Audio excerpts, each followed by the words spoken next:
Rio Pardo em si, né, é um lugar inspirador pela própria história que carrega e pela tradição na língua portuguesa, na escrita. Rio Pardo passou por todas as fases do Rio Grande do Sul, então cada pedra, cada vidraça quebrada de janela, cada resquício desse passado, apesar de mal conservado, muitas vezes, né, é uma fonte de inspiração, principalmente para um escritor histórico que escreve romances históricos, né, resgatar todo esse nosso passado e a nossa riqueza cultural, principalmente em épocas que os casarões antigos estão mal conservados, muitos caindo. O nosso museu, a gente não tem mais o nosso museu, muito prédio incendiando. Então a minha contribuição com o resgate do nosso passado é através da literatura, né? Colocar vida à história, caras e bocas, cores aos personagens históricos e aos resquícios inspiradores que ainda tem a nossa cidade, né? O povoado surgia na península do Rio Grande como um sopro do vento minuano, debruçado sobre o porto e escoltado pela fortaleza Jesus Maria José. Sua população civil pairava em torno de 100 habitantes brancos naquele outubro de 1737. Outros tantos índios, cafusos e mulatos. As primeiras ruelas acomodavam-se discretas ao redor da praça central, entre a fortaleza, a nova igreja de São Pedro e o porto. Casebres de barro e palha erguiam-se, um encostado no outro, pelo chão de terra batida. Os colonos de Trás-os-Montes trabalhavam relutantes e carregavam também na bagagem junto dos trapos a força nos braços, a fidelidade ao rei de Portugal e o jeitão eloquente de ser. Até mesmo o filho do Meireles ajudava na construção da vila e, com as pequenas mãos já calejadas desde pequeno, alcançava com orgulho as ferramentas pesadas para os trabalhadores. Servia-lhes a água salobra do Rio Grande e circulava entre eles com a travessa cheia de carne assada na hora do meio-dia. A travessura infantil e o seu sorriso maroto ajudavam a aliviar a amargura que sentiam os colonos fustigados pela miséria e a dar esperanças aos pretos exaustos. Então eu sou de outra área do conhecimento, eu sou formado em biologia pela Unicinos, mas eu nunca deixei essa veia literária de lado. Depois, com o tempo que eu fui me dar conta dessa veia literária, que depois eu consegui desenvolver ela. E comecei a escrever por brincadeira. Quando eu voltei de Florianópolis, eu vim para Rio Pardo, desempregado, meio perdido. Quando a gente muda assim de vida, a gente volta meio perdido. E eu comecei a escrever por brincadeira. Tive acesso a uma biblioteca histórica particular aqui de um amigo meu, livros antigos sobre escravidão, sobre a questão indígena, sobre a colonização açoriana. E eu comecei a ler esses livros e saiu o meu primeiro romance, em 2008, O Rio Grande de São Pedro e a Colcha de Retalhos, que é uma procura de resgatar a visão do negro, do índio e da mulher quanto à colonização portuguesa no sul do Brasil, né?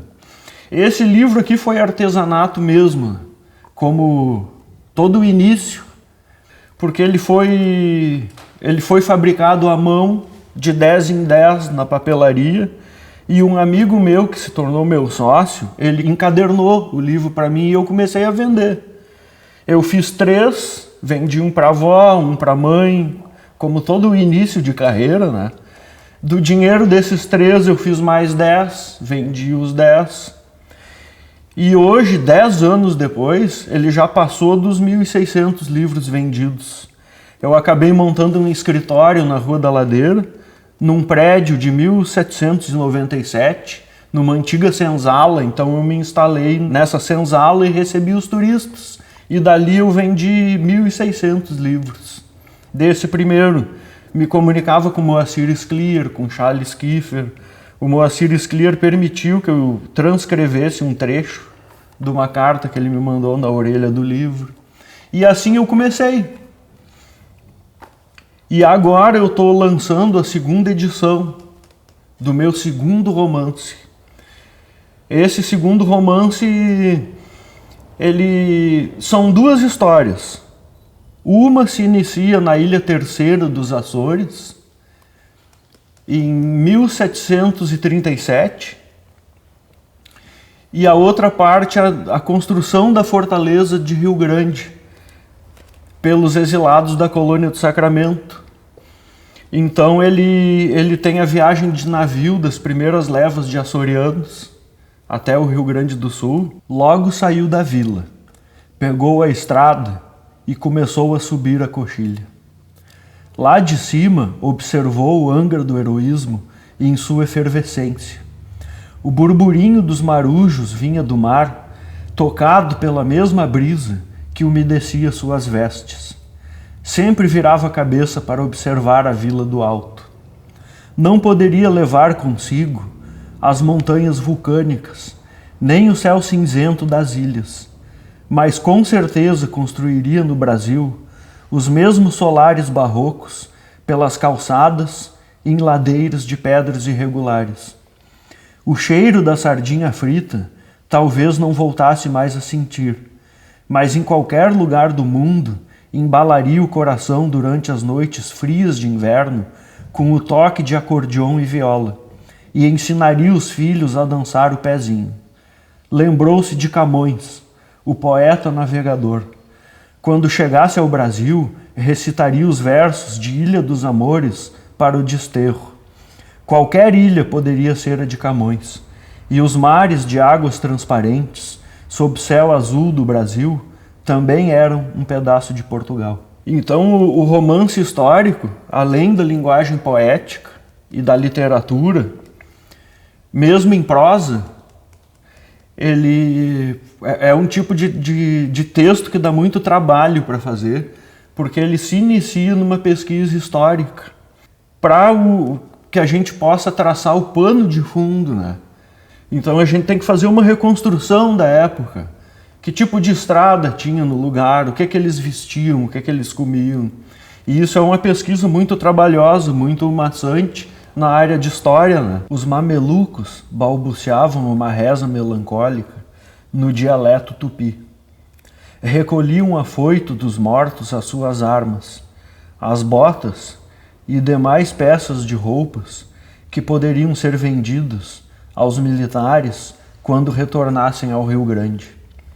Acreditavam que a fumaça do tabaco, soprada em cima deles, poderia ajudá-los a elevarem as suas almas pelos céus quando os urubus aparecessem para buscá-las.